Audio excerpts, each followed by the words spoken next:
Hello everyone, hope you're all doing great. I'm F. Merlin Rodrigues and today we are going to do the part 4 of our chapter Writing for Professional Purpose 2. In this video you will be learning how to write a summary. There are many situations in which you might have to summarize an article or other sources. Usually, a text is summarized for 3 purposes. The first one is to explain a text. To explain a text means it's a way to explore the text, the major themes or the theoretical frameworks.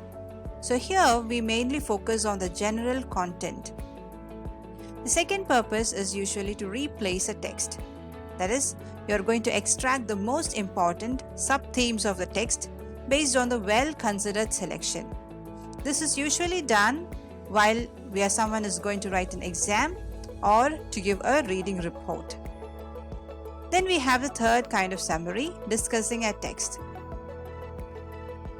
Discussing a text is a critical report with an substantiated final conclusion. Usually, this is done while we have to give a review or an essay or a final paper or preparation for a group discussion.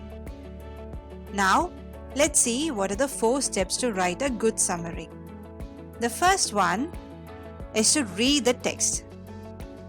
You should read the article more than once to make sure you have thoroughly understood it. It's often effective to read in 3 stages, which is given down here, that is scan, read and skim. Scan the article quickly to get a sense of its topic and overall shape. Read the text carefully, highlighting important points and taking notes as you read. Now, skim the article again to confirm you have understood the key points and reread any particular important or difficult passages. The second step is to break the text down into sections. To make the text more manageable and understand its sub-points, break it down into smaller parts. Most articles and essays will be structured around a series of sub-points or themes. Try writing a word or phrase in the margin next to each paragraph that describes the paragraph's content. Then you can see at a glance what each part of article focuses on. If several paragraphs cover similar or related topics, you may group them together in one session. Moving on to the step 3, identify the key points in each section. Now it's time to go through each part and pick out its most important points. What does your reader need to know to understand the overall argument or conclusion of the article? Keep in mind that a summary does not involve paraphrasing every single paragraph of the article or the text. Your goal is to extract the essential points, leaving out anything that can be considered background information or supplementary details. And the last point is to write the summary. Now that you know the key points that the article aims to communicate, you need to put them in your own words. To avoid plagiarism and show you have understood the article, it's essential to properly paraphrase the author's ideas. Do not copy and paste parts of the article, not even just a sentence or 2. The best way to do this is to put the article aside and write down your own understanding of the author's key points. Another most important and easy way to understand a text and write down the summary is to draw a diagram. Diagrams are useful to help you identify simply the most important ideas in the reading and the connections between those ideas.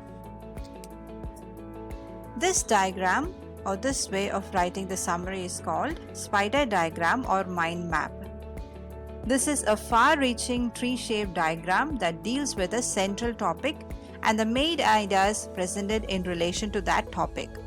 You can use several colors to differentiate the subtopic and write down in these ways. The next one is network or tree or hierarchical diagram. The diagram shows the hierarchical relationship among elements defined in the chart and is useful when the text deals with the cause of something, categories of something, or describes system. So here is an example when the living things, and that's divided into two categories, and again they are dividing down into different subcategories. The next one is to compare contrast table. This table consists of rows and columns and is usually when the text identifies similarities and differences between things, events, or processes. So here we have a compare contrast example. And the last one is a flow chart or chain of events diagram. This diagram consists of a schematic representation of a process and is useful if the text describes the stages of something, a series of steps or procedures, etc. So, as a student, you can adopt any of these methods of writing down as text into summary. Therefore, it will be a great help for you while you're preparing for your projects, essays, or even for your exam. So children, in this video we learned how to write a summary. Hope this session was a fruitful one. We'll meet in the next video. Thank you, children.